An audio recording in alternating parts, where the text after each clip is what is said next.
कर्मणैवाधिकारस्ते मा फलेषु कदाचन मा कर्मफल हेतुर्भुर्मा ते संगो कर्मणि। युद्ध स्थल में भगवान श्री कृष्ण अर्जुन को समझाते हुए कहते हैं कि तुम्हारा अधिकार सिर्फ तुम्हारे कर्मों पर है, कर्मों के फल पर नहीं। इसलिए तुम फल की दृष्टि से कर्म मत करो और ना ही ऐसा सोचो कि फल की आशा के बिना कर्म क्यों करूं। भगवान श्री कृष्ण कहते हैं कि जीवात्मा को 84 लाख योनियों के बाद मनुष्य शरीर प्राप्त होता है। इसलिए मनुष्य को अच्छे कर्म करके अपने वर्तमान और आने वाले जीवन को सुखमय बनाना चाहिए। जिस प्रकार जला हुआ बीज पुनः धरती पे अंकुरित नहीं हो सकता, उसी तरह मनुष्य भी अच्छे कर्मों की भट्टी में तप कर और मन को भक्ति के ज्ञान में जलाकर इस जीवन मरण के बंधन से मुक्ति प्राप्त कर सकता है।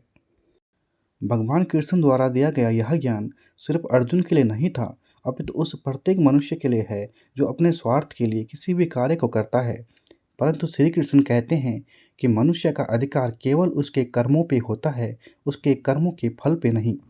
वह अच्छा बुरा जो भी कृत्य करता है, उसका कर्म फल स्वतः उसके भाग्य से जुड़ जाता है। उसके कर्मों के परिणाम को स्वयं के साथ साथ उसके प्रियजन, परिवार एवं आने वाली पीढ़ियों को भी भुगतना पड़ता है। अपने अच्छे बुरे कर्मों के आधार पे ही मनुष्य अपना भाग्य निर्धारित करता है। श्री कृष्ण बताते हैं कि देर से ही सही, परंतु पापी मनुष्य को उसके पापों का संपूर्ण फल मिलता है। मृत्यु उपरांत भी उसकी आत्मा नरक में भटकती है और विभिन्न प्रकार की यातनाएं झेलती है।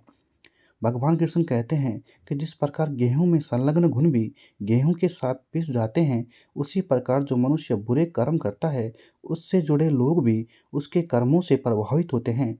जैसे कि मनुष्य द्वारा लूटे व चोरी किए धन का भोग करने से परिवार का प्रत्येक सदस्य पाप का भागीदार हो जाता है। इसलिए मनुष्य को अच्छे कर्म करके अपने व अपने परिवार का जीवन सुखमय बनाना चाहिए। अपने अच्छे कर्मों से अपने बुरे कर्मों की पीड़ा को कम करने का प्रयत्न करना चाहिए।